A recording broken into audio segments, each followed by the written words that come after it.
Hello, ladies. I hope you are enjoying this beautiful sunshiny weather.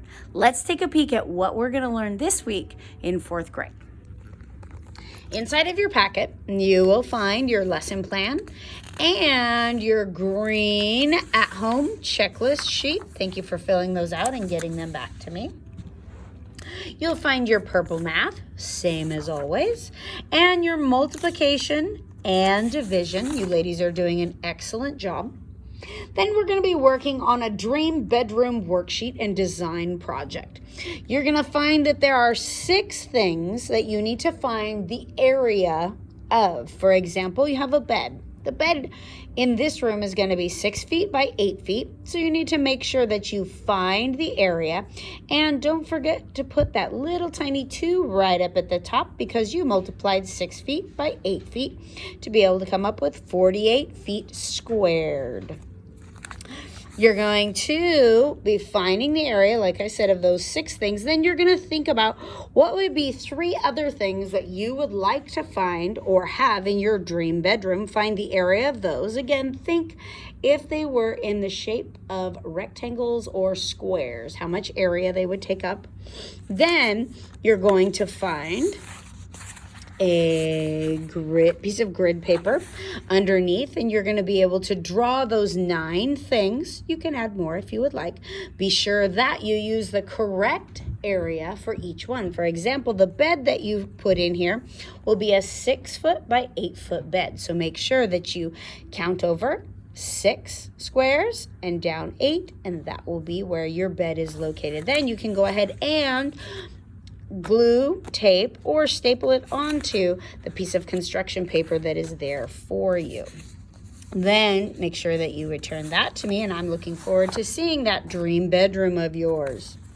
You have a review and a test over area and perimeter, and you're also going to be doing a little bit of review, looking at some 4th grade concepts, some of which we haven't gotten to yet, so no worries, but thinking about that, about answering questions and looking at what would be the best possible choice for that, the right answer. We're continuing reading Charlie and the Chocolate Factory. I hope you're enjoying it. It's pretty funny. We are working on chapters 13 through 18 this week, and you'll have some new vocabulary words that you'll be working on, and you'll also have some worksheets that are coming home with it. This is an editing worksheet, again putting in your periods, capitals, and end marks, and not to forget about commas as well, and then writing it correctly. You're going to be making your own golden ticket. If you were the owner of the factory, what would your golden ticket look like?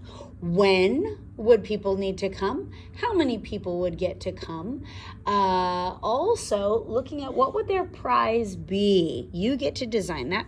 Notice that you can choose to use this as the front and this as the back, or you can design this, cut it out, and color on the back side. Don't forget to add your name so I know it's your golden ticket. For spelling this week, you have tic-tac-toe words again that go with Charlie and the Chocolate Factory. So again, picking 3 of those activities that are in a tic-tac-toe and then sending them back with me. You're going to be reading out of your book, and you're going to be starting right over here and doing an oral reading fluency on it, how many words per minute you're reading. If you get more than that, you can go ahead and let me know that. You can also use your book, and please don't worry that it says key at the top. That just happened to be the copy that went through the copy machine. You are going to also be going somewhere super amazing in the next few chapters this week, and it is the chocolate room. And you get to create your own chocolate room, and I need you to think about what it would look like. Make sure you don't do this activity until after you read about Charlie going into the chocolate room at Mr. Wonka's factory. But these are the doors that open up, and then you get to design what your chocolate room looks like. And it comes all the way to the edge. There is a chocolate river that runs down the middle, but the rest of it you get to design. Maybe you have clouds that rain Skittles. Maybe you have trees that are made of red licorice vines. You get to design that. And just on the outside, it will say chocolate room, but you get to design that. You'll also be doing an irregular plural noun quiz. And you have a new reading calendar because can you believe it? This is the last week in April. Make sure you send in your April reading calendar next week. You'll have your where that you'll be doing for Matthew 5, 43 and 44. You have your handwriting. And you'll also be reading a few pages in your science book and completing a few workbook pages. In Heritage, you're going to continue writing your rough draft, finishing up those paragraphs that you started last week, your topic sentence, and all your facts and your concluding sentence from your outline. You'll also be getting this yellow piece of paper, and this is your introduction that's going to go in front of your rough draft, and your concluding paragraph, the one that will go at the end. And looking at this, I'm going to have you think about your introduction. What makes your state unique? What can be found in your state? And use this opportunity to grab your reader. This is when you get to make your state shine. And we start with a question. For example, I'm doing Oregon. And my beginning sentence is, where can someone go to climb a glacier and ski year-round?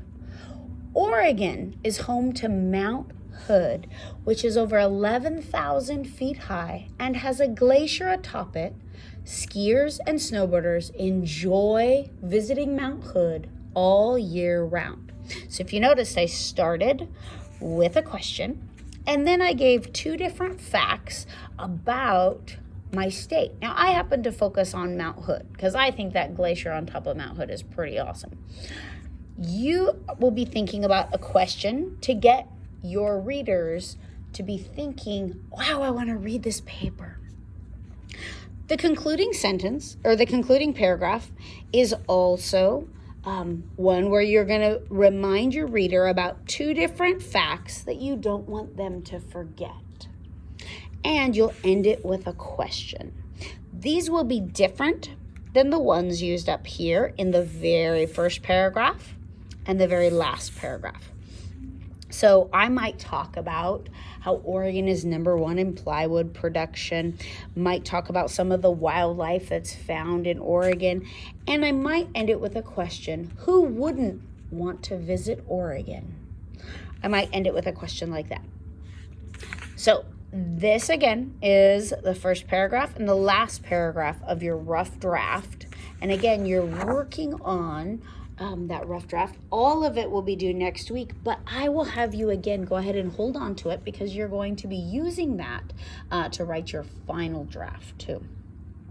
Ladies, I hope you are enjoying learning about your state as well as in laughing a lot about Charlie and the Chocolate Factory.